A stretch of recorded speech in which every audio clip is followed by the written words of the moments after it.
মিরপুর শেরেবাংলা স্টেডিয়ামে আজ যেন এক অন্যরকম আবহ। স্কিল ক্যাম্পে অংশ নেওয়া ক্রিকেটারদের সাথে হাসি মুখে ছবি তুলছেন বিসিবি সভাপতি আমিনুল ইসলাম বুলবুল। প্রতিটি ফ্রেমেই তার মুখে সেই চিরচেনা হাসি, যেন তিনি পৃথিবীর সবচেয়ে সুখী মানুষটা। তবে তার এই হাসি মুখের আড়ালে ঘুরপাক খাচ্ছে একটা প্রশ্ন, এটাই কি বিসিবি সভাপতি হিসেবে ক্রিকেটারদের সাথে বুলবুলের শেষ ছবি?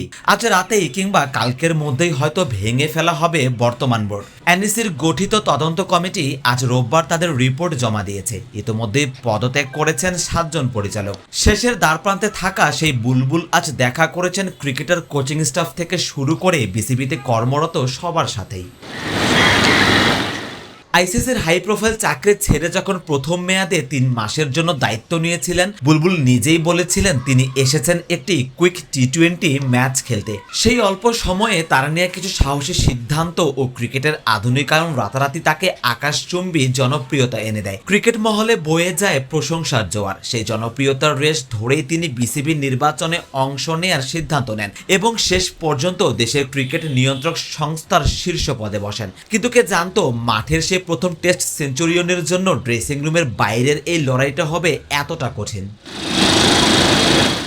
বুলবুল নির্বাচিত হওয়ার পর থেকে শুরু হয় বিপত্তি। নির্বাচনের স্বচ্ছতা নিয়ে প্রশ্ন তোলে বিরোধী পক্ষ। শুরু থেকেই এই বোর্ডকে অবৈধ আখ্যা দিয়ে রাজপথে নামে ক্লাবগুলো। লীগ কমিটির জটিলতায় স্থবির হয়ে পড়ে দেশের ক্রিকেট। প্রিমিয়ার লিগ থেকে শুরু করে প্রথম, দ্বিতীয় ও তৃতীয় বিভাগ সব লিগই বন্ধ হয়ে যায় ক্লাবগুলোর বিদ্রোহে। মাঠের ক্রিকেট যখন থমকে দাঁড়ায়, তখন আমিনুল ইসলাম বুলবুলের সেই শুরুর জনপ্রিয়তার রূপ নিতে থাকে বিতর্কে। আইনি লড়াই আর অভ্যন্তরীণ কোন্দলে বিসিবি যেন এক অচলাবস্থায় নিমজ্জিত হয়।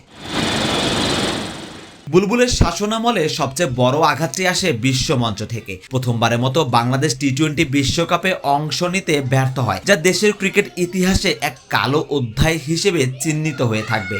একদিকে মাঠের ব্যর্থতা, অন্যদিকে লিগ বন্ধ থাকা, সব মিলিয়ে সমর্থকদের কাছে হিরো থেকে ভিলেন হওয়ার পথে খুব বেশি সময় লাগেনি বুলবুলের। নানা নেতিবাচক খবর আর বিতর্কের বেড়াজালে বন্দী হয়ে পড়ে তার নেতৃত্ব।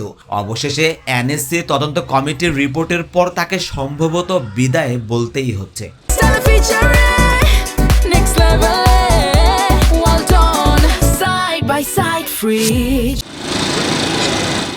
কারো কাছে তিনি হয়ে থাকবেন বাংলাদেশ ক্রিকেটের কিংবদন্তি ক্রিকেটার, কারো চোখে বিতর্কিত এক প্রশাসক। আমিনুল ইসলাম বুলবুল অধ্যায়টি বাংলাদেশ ক্রিকেটে এক অমীমাংসিত সমীকরণ হয়েই হয়তো শেষ হতে চলেছে। আজ ক্রিকেটারদের সাথে সে হাসি মুখে ছবি তোলা কিংবা কুশল বিনিময় সবই যেন এক বিষাদময় বিদায়ের আনুষ্ঠানিকতা মাত্র।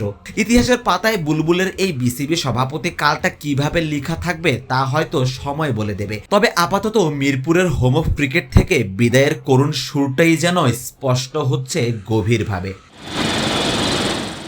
সালোয়ার সেতু, ক্রিকেট 97।